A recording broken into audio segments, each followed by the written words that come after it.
Écoutez, mes fils, l'instruction d'un père, et soyez attentifs pour connaître l'intelligence, car je vous transmets un bon savoir. Ne rejetez pas mon enseignement. J'étais un fils pour mon père et un fils tendre et unique aux yeux de ma mère. Il m'enseignait alors et me disait que ton cœur retienne mes paroles. Obéis à mes commandements et tu vivras. Acquiers la sagesse, acquiers l'intelligence. N'oublie pas les paroles de ma bouche et ne t'en détourne pas. Ne l'abandonne pas et elle te gardera. Aime-la et elle te protégera. Voici le commencement de la sagesse. Acquiers la sagesse avec tout ce que tu possèdes et acquiers l'intelligence. Tiens-la en haute estime et elle t'élèvera. Elle fera ta gloire quand tu l'embrasseras. Que l'Éternel bénisse sa parole. Alors, c'est maintenant le temps de s'asseoir pour le chant de préparation dans Hymnes et louanges, le 127, les Saint-Esprit.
En 1967, le Québec organisait une grande exposition. Est-ce qu'il y en a qui y ont participé? Non? C'était un grand événement. Une grande exposition. Le premier ministre, Daniel Johnson, envoya une lettre à la France pour faire une invitation toute spéciale. Il voulait inviter le général de Gaulle. À cette époque-là, il y avait toutes sortes de groupes qui revendiquaient la libération du Québec. Et ils étaient très bruyants, très visibles. Et à cette époque-là, en fait, au Canada, c'était le premier ministre Pearson qui était en place. Alors, lorsqu'il a vu le premier ministre du Québec, Johnson, envoyer une lettre à la France, il a compris que ce n'était pas une bonne nouvelle. Alors, pour se remettre dans le contexte, en 1763, la France a dû céder le territoire à la Grande-Bretagne. Et c'est au travers du traité de Paris que les terres sont revenues à la Grande-Bretagne. Et les Français du Canada sont, en quelque sorte, abandonnés. En fait, c'est ce que pensait le général de Gaulle.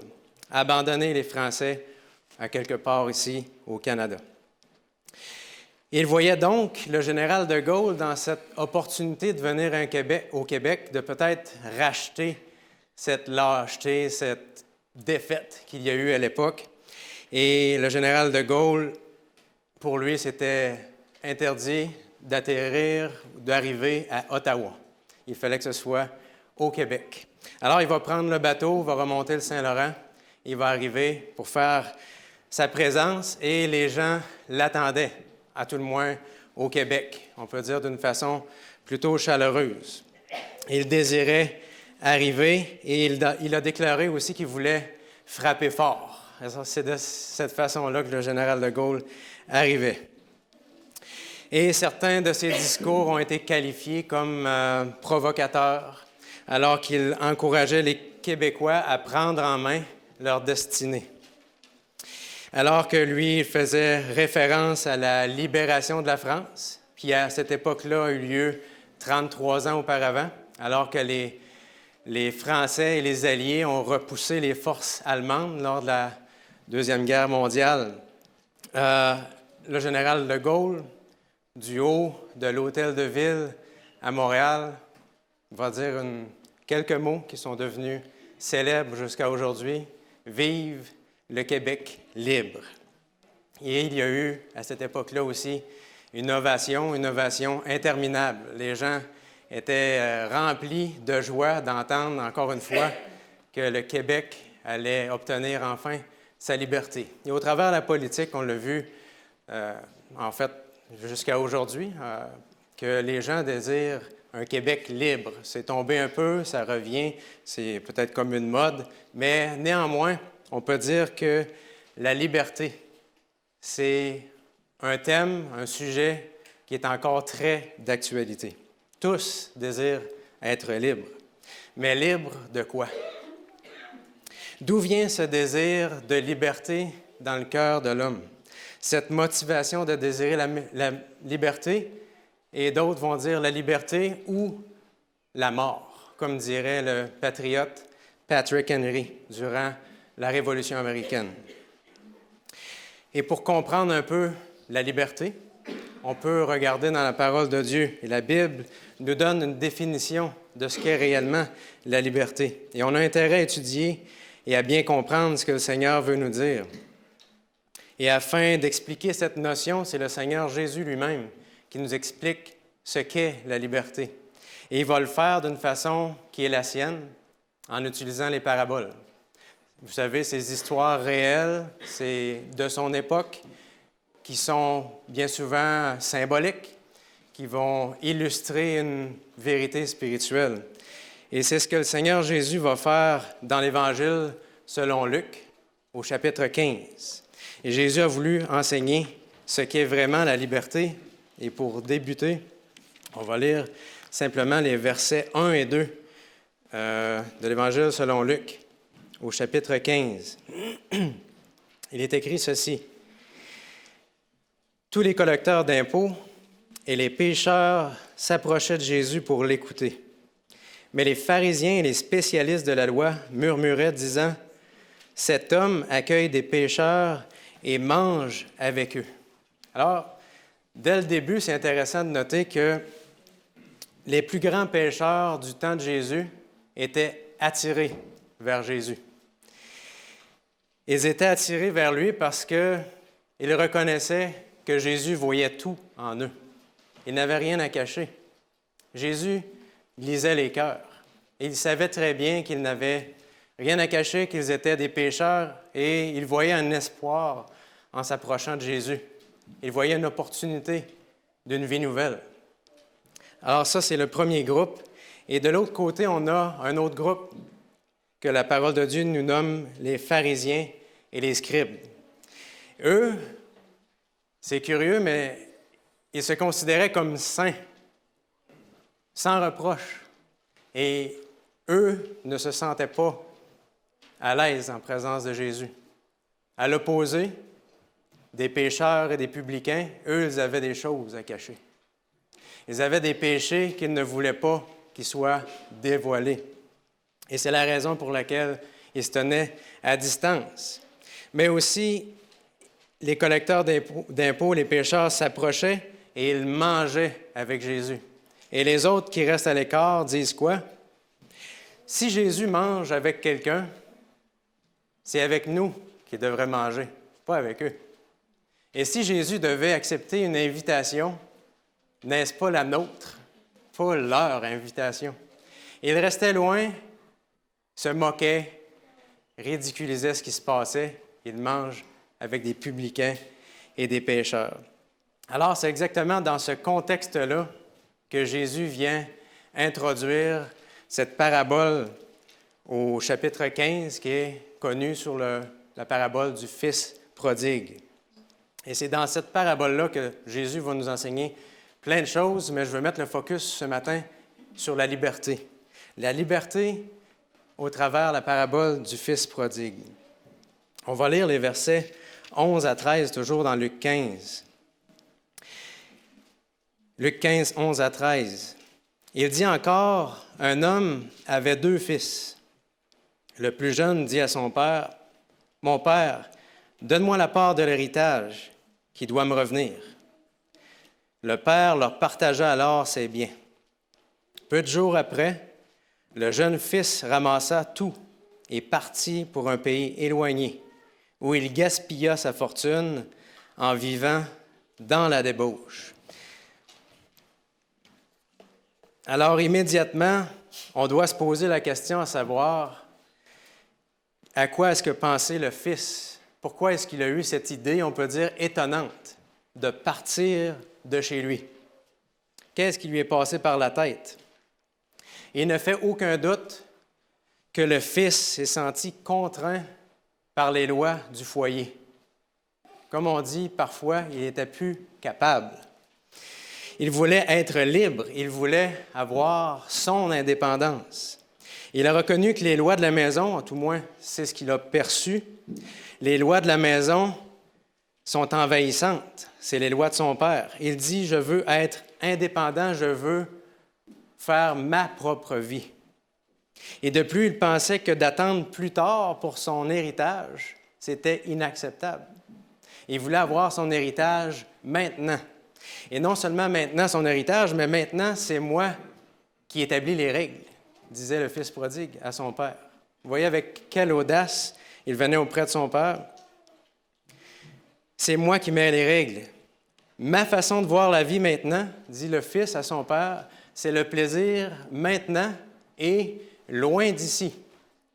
Le fils s'adressait à son père. Pas question d'attendre ni de rester dans cette prison qu'est ta maison. Ça devient insupportable. Fatigué des restrictions imposées par la maison, fatigué des règles du père, fatigué d'être surveillé par son père, fatigué de travailler à la maison, il dit, je prends mon héritage et je disparais. Je suis indépendant. Liberté, dira le Fils. Et au verset 13, il nous est dit que le Fils est parti pour un pays lointain. Et ce n'est pas par hasard, aussi loin que possible des règles de son père. Et quand même son père voudrait lui dire les règles, il ne les entendra même pas. Un pays loin, lointain. Et de cette façon, il se met à dépenser. Il nous dit le texte, mais vraiment à dépenser. Le party incroyable, vous pouvez imaginer, des gens de partout viennent, des femmes extraordinaires, des amis, la musique, pas de couvre-feu, bref, la liberté et le plaisir à volonté. On peut dire selon sa définition de liberté. Tant qu'il avait de l'argent, il y avait du plaisir, tout allait bien. Tant qu'il avait de l'argent, les amis, les gens venaient. Extraordinaire. Et l'histoire nous rapporte que celui qui désirait tant la liberté, celui qui en a fait un plan au point même de réclamer l'héritage de son père, termine comme un esclave. C'est extraordinaire. Le jeune est là, il se dit, comment est-ce que c'est possible? Mon plan, si soigneusement mis en place, enfin de sortir de l'esclavage et d'obtenir la liberté, termine en esclavage. Qu'est-ce que j'ai manqué? Quel chapitre du livre est-ce que j'ai manqué? Mon plan a échoué. Lisons les versets 15 et 16, toujours dans Luc 15. Il nous a dit ceci. Il alla se mettre au service d'un des habitants du pays qui l'envoya dans ses champs garder les porcs. Il aurait bien voulu se nourrir des caroubes que mangeaient les porcs, mais personne ne lui en donnait. Alors le texte nous dit qu'il est allé se mettre au service d'un habitant de ce pays lointain. Il était plus que son service, en fait, on peut dire qu'il était devenu un esclave. Rien de moins que cet habitant-là, en fait, n'est rien de moins qu'un symbole de l'ennemi qui nous attend lorsqu'on s'éloigne de Dieu et qu'on veut faire la vie à notre façon. Parce que la parabole, c'est ce que c'est. Les personnages, les lieux, les actions sont tous des symboles qui nous parlent aujourd'hui au travers différentes leçons spirituelles. Et cet habitant, je vous suggère ce matin que c'est nul autre que Satan qui nous attend dans le chemin loin de Dieu. Elle est toujours heureux d'obtenir un esclave de plus à son service, l'ennemi. Vous connaissez le verset, Luc 10, verset 2, « La moisson est grande, mais il y a peu d'ouvriers. Priez donc le maître de la moisson d'envoyer des ouvriers dans sa moisson. » Il est intéressant dans ce texte-là qu'il y a un autre chant. Et ce n'est pas le chant du Seigneur, c'est le chant de l'ennemi. Et alors que ce fils-là s'est vendu, a offert ses services à cet habitant du pays lointain, il y a un chant qui l'attend. Mais c'est un chant qui est rempli de porcs. Voici son travail qui l'attend. Une honte pour les Hébreux. Des animaux impurs. L'ennemi a son chant, il a ses porcs. Cet animal représente tous ceux qui se sont éloignés de Dieu et qui ne veulent ni loi ni règles, qui veulent faire la vie comme bon leur semble. Lisons un texte rapidement où on peut garder en fait un doigt dans Luc 15 parce qu'on va revenir dans Apocalypse 18 et le verset 2. Si ces porcs doivent représenter tous ceux qui vivent sans Dieu, qu'est-ce que la parole de Dieu nous en dit? Apocalypse 18, verset 2 nous dit, je vous laisse le temps pour ceux qui tournent, Apocalypse 18, verset 2. Il nous est dit, il cria d'une voix forte, elle est tombée, Babylone la grande. Elle est devenue une habitation de démons. Un repère de tout esprit impur. Vous voyez ici, les démons sont comparés à des esprits impurs. Un repère pour tout oiseau impur. Alors, les démons ou esprits impurs sont aussi représentés par des animaux impurs. Et on connaît que les porcs sont des animaux impurs. Alors, dans cette parabole, Dieu nous dit qu'il y a un chant de l'ennemi et c'est lui qui, on va dire, règne. Et il y a des gens qui sont à son service pour prendre soin des porcs, pour leur donner ce qu'ils veulent bien manger et recevoir. Et dans cette histoire, si cet habitant-là représente l'ennemi, et si ce chant-là est le chant loin de Dieu, que représente le Père? Évidemment, c'est un symbole de Dieu. Que représente le foyer? Son Église. En d'autres termes, le Fils est en train de dire quoi? Je serais plus heureux dans ma vie sans Dieu. Je serais plus heureux dans ma vie sans l'Église. Si j'avais juste ma liberté, mon indépendance, et que je n'avais pas à m'inquiéter d'aucune règle. Quand il quitte Dieu, quand il quitte la maison, comme quand nous quittons Dieu et que nous quittons sa maison, l'Église, sur terre, en réalité, la parabole nous dit qu'on se trompe nous-mêmes. On se trompe en pensant qu'on aura vraiment la liberté. Dieu affirme dans sa parole que tôt ou tard, on va terminer comment? Comme des esclaves. C'est ce qui nous attend. J'aimerais vous lire une citation tirée du livre Prophètes et rois au chapitre 3, intitulé « Orgueil dans la prospérité ». Et on parle du roi Salomon. Ça dit ceci. « Il confondit la licence et la liberté. Il essaya, mais à quel prix? D'unir la lumière aux ténèbres, le bien au mal, la pureté à l'impureté, le Christ à Bélial. Le roi qui fut l'un des plus grands à porter un sceptre tomba dans la débauche et fut le jouet et l'esclave des autres. son caractère si noble, si viril, s'avilit et s'effémina. Vous voyez ce qui se passe aussi lorsqu'on s'éloigne de Dieu? Sa foi au Dieu vivant fut supplantée par les doutes de l'athéisme. C'est pas nouveau.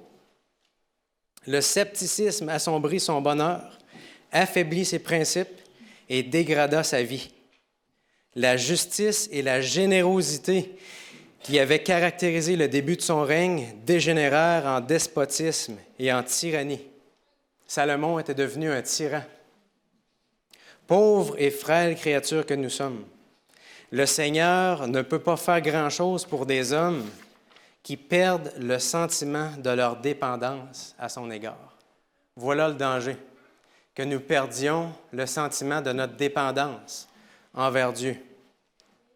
C'est une réalité, on en parlait aujourd'hui. Il est tout de même triste de constater que souvent, on doit toucher le fond du baril pour sentir notre besoin de Dieu.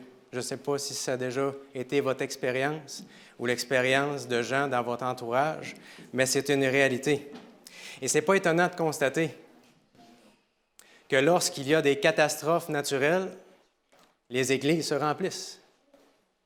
Et lorsqu'il y a des catastrophes dans les familles, les églises se remplissent aussi parfois. Les gens sentent leur besoin de Dieu dans certaines circonstances plus difficiles. Et le fils se dit finalement que c'était peut-être pas une bonne idée d'être indépendant de son père, que sa liberté n'était peut-être pas la liberté qu'il imaginait. Il s'est rendu compte que ce n'était pas la liberté vraiment qu'il voulait. Ce n'était pas la liberté, mais c'était plutôt une licence, c'est-à-dire un permis pour faire tout ce qu'il désirait, quand il désirait, où il désirait, avec qui il désirait, de la façon qu'il désirait. Le jeune fils voulait une licence et non la liberté. Il s'est rendu compte que sa définition de la liberté n'était pas la vraie définition. Sa définition était plutôt liberté excessive qui tend au dérèglement moral. Voilà la définition. Il reconnaissait aussi que des synonymes de sa liberté étaient plutôt des mots comme débauche, dérèglement, dévergondage, hardiesse, immoralité, inconduite, inconvenance, indécence, ainsi de suite. Il s'est rendu compte que ceux qui sont vraiment libres, ce ne sont pas ceux qui abusent de la latitude qu'il leur est accordée, mais ce sont ceux qui demeurent sous des règles qui ont pour objectif de les protéger. N'est-ce pas? Qui est le plus libre? Celui qui est pris avec une tonne de maladies transmises sexuellement et l'incapacité d'avoir des enfants parce qu'il a eu de multiples partenaires? Ou celui qui a suivi le plan de Dieu et qui a marié une personne et qui désire passer sa vie avec? Qui est le plus libre? Qui est le plus libre? Celui qui passe son temps à mentir pour en tirer un profit, ayant comme conséquence le refus des gens de lui faire confiance, ou celui qui est intègre et droit et en qui les gens désirent se confier?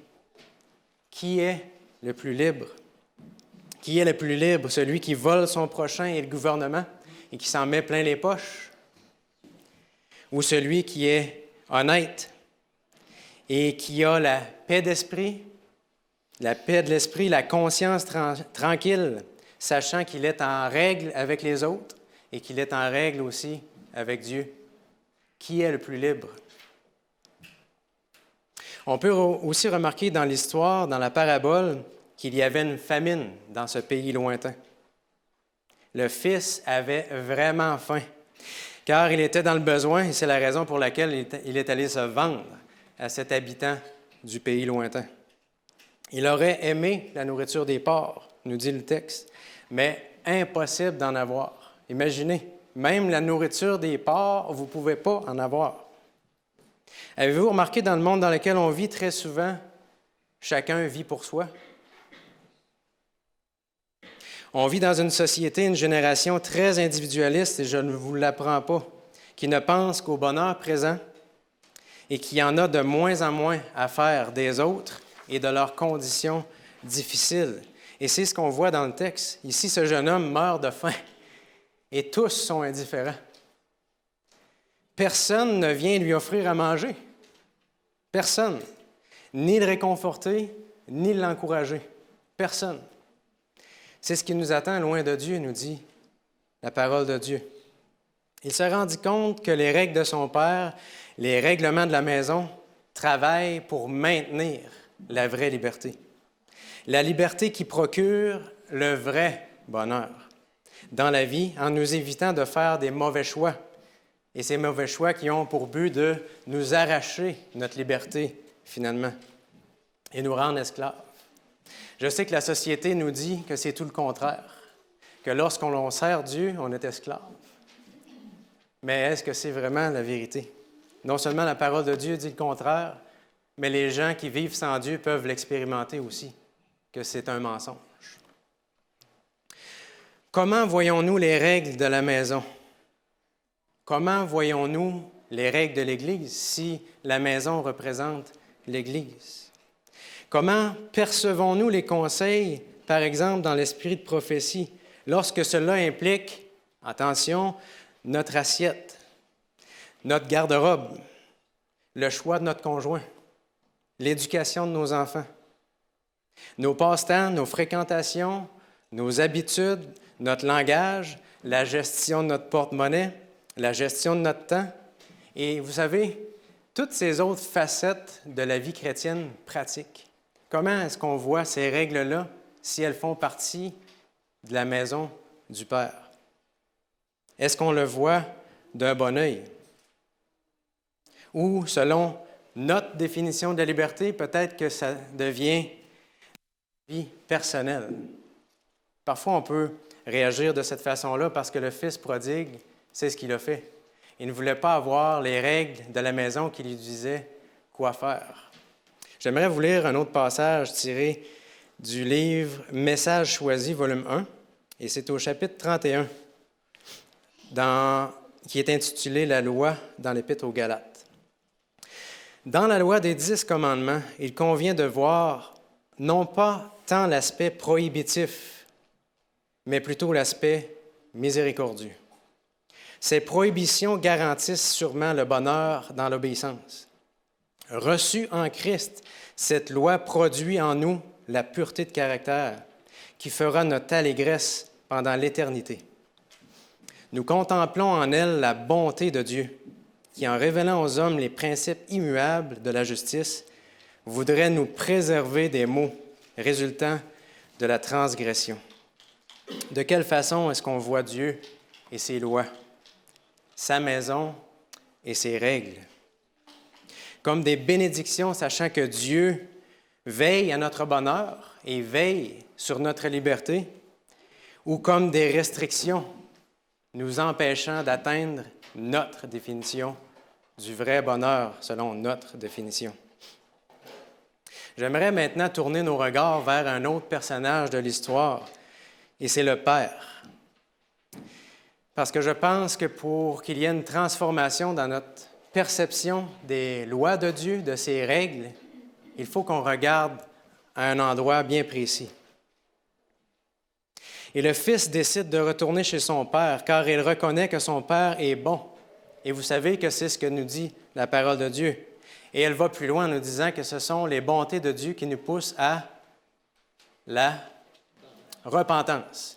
Dites-moi, est-ce que le Fils était repentant?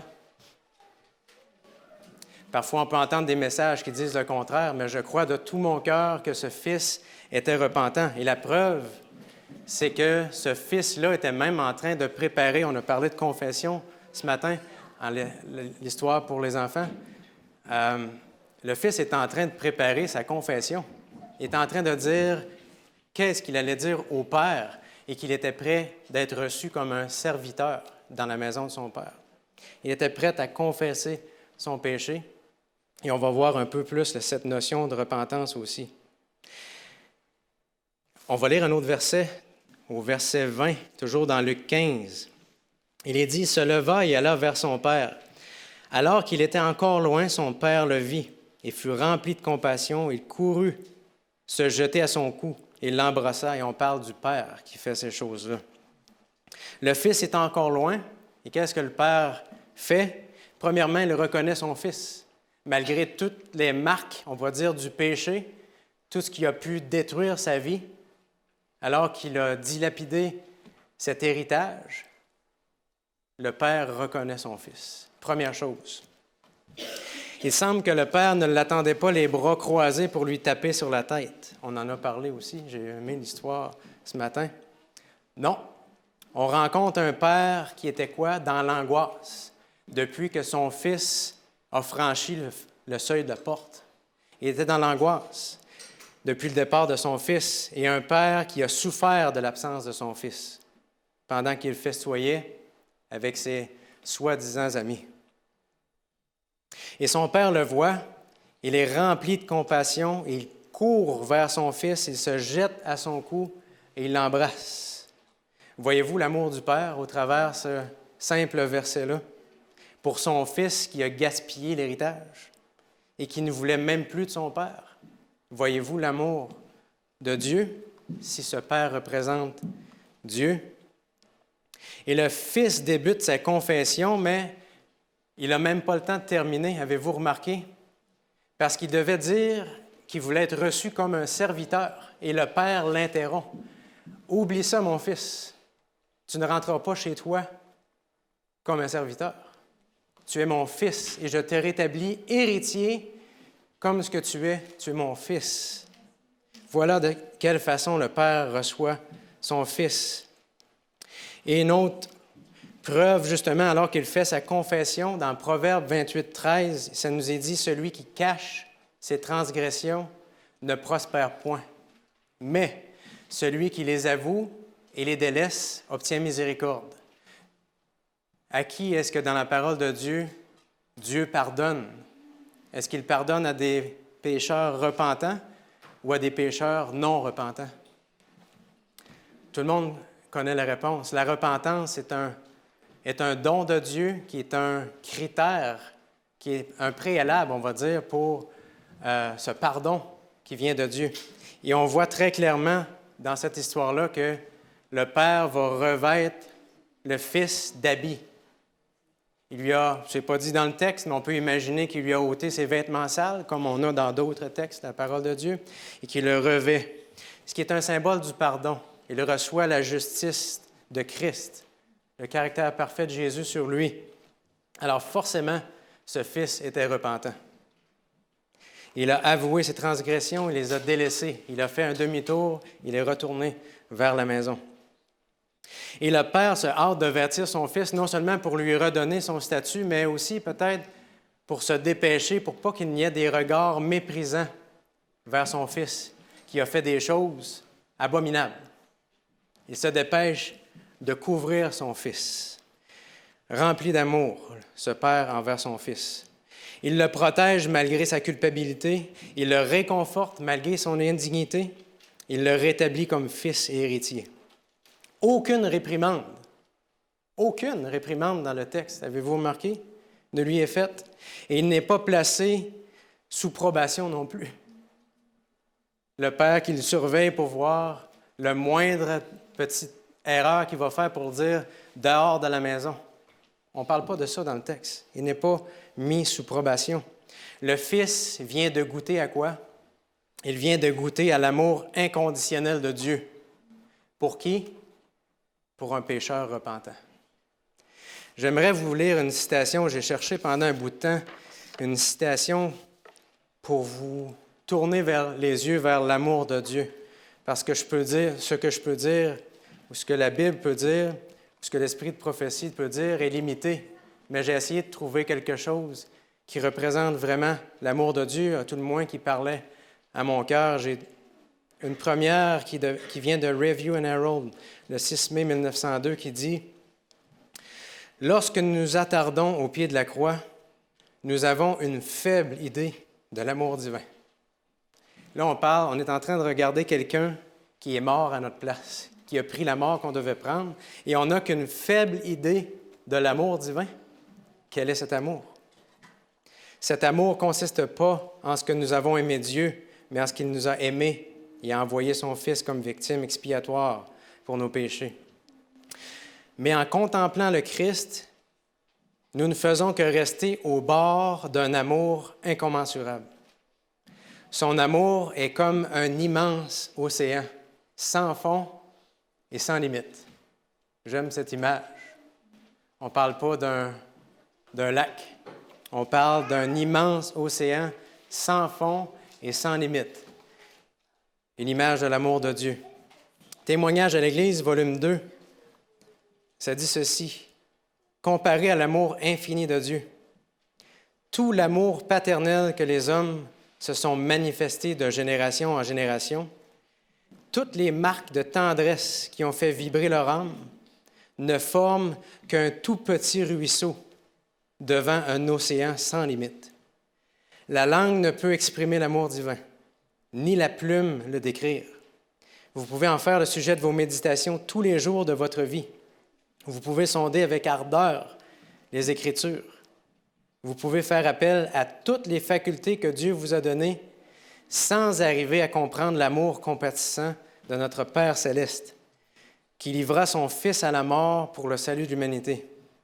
Et j'aime la fin, ça dit « L'éternité elle-même ne pourra suffire à nous le révéler complètement. » Et si l'éternité n'est pas suffisant pour comprendre l'amour de Dieu, qu'est-ce que l'amour de Dieu? C'est incroyable. Même un océan sans limite représente mal l'amour de Dieu. La parole de Dieu est claire. Dieu est amour et peu importe les profondeurs du péché dans lequel on a baigné, il nous reconnaît comme ses enfants lorsqu'on revient à lui repentant. Et je pense qu'on a besoin de contempler l'amour de Dieu pour pouvoir voir ses règles de la maison d'un bon œil. Parce que sinon, on va voir ces règles de la maison comme le Fils, comme des choses qui nous restreignent, comme des choses qui tendent à nous enlever notre liberté et notre bonheur. Et oui, je rêve aussi d'un Québec libre, et non à la façon de Charles de Gaulle. Je rêve pas non plus d'un Québec libre dans le sens où chacun fait comme bon lui semble. Vous savez, on entend ça aujourd'hui. Ils peuvent faire ce qu'ils veulent, tant que leur croyance ne m'importune pas. Je rêve plutôt d'un Québec libre dans la mesure où chaque Québécois et Québécoise auront eu l'opportunité de connaître leur Sauveur, leur Seigneur Jésus, qu'ils auront appris à connaître l'amour de Dieu pour eux. Je rêve d'un Québec libre dans la mesure où les Québécois sont revenus à eux-mêmes, un peu comme ce Fils qui est revenu à lui-même et qui est revenu vers son Père. Et qu'ils auront réalisé que l'esclavage n'est pas ceux qui sont à l'Église, mais pour ceux qui sont loin de Dieu.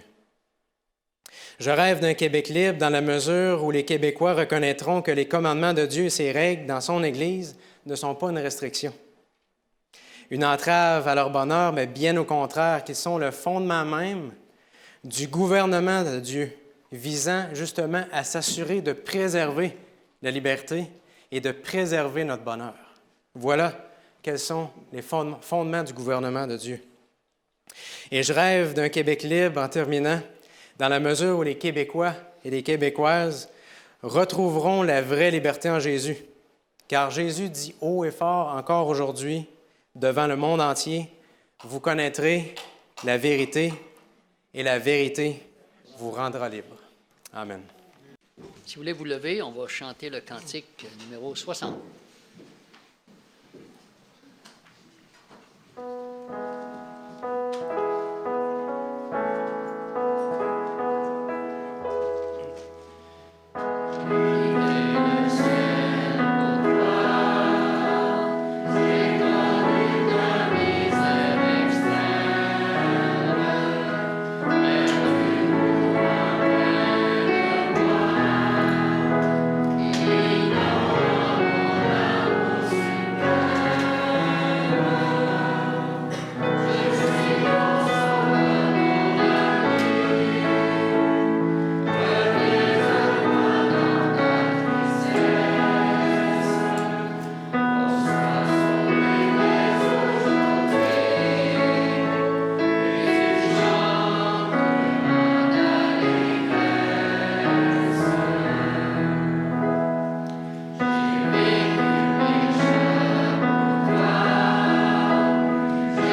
Notre Dieu, notre Père, nous réalisons que chacun d'entre nous, dans notre vie, nous nous sommes éloignés de toi, que nous sommes tous des enfants prodigues, Seigneur, que tu as récupérés dans ton amour.